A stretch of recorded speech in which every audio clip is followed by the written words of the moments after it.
છેલ્લા 10 વર્ષમાં જીગો ઉર્ફે દિનકર સોલંકી અને તેના 4 ભાઈઓ આ મકાનમાં એના 4 ભાઈ, એનો પરિવાર, એના પેરેન્ટ્સ સાથે વર્ષમાં એને ગુજરાત રાજ્ય બહારથી વિવિધ રાજ્યોમાંથી પ્રોહિબિશનનો મુદ્દામાં લાવી અને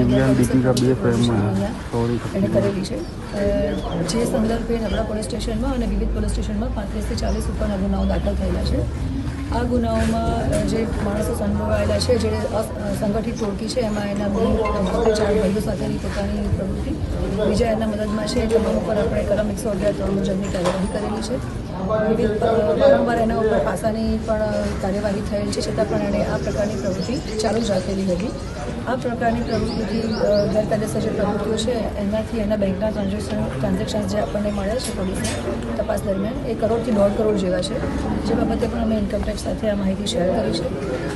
100 કલાકની જેવા સામાજિક તત્વોની કામગીરી કરવાની કાર્યવાહી ચાલુ હતી એ વખતે જ આપણે જે મિલકત સંબંધી ડિટેલ્સ છે આપણે કોર્પોરેશન સાથે શેર કરેલી હતી અને કોર્પોરેશને તમામ એની પોતાના નોર્મ્સ પ્રમાણેની કાયદેસરની કાર્યવાહી પૂરી કરેલી છે.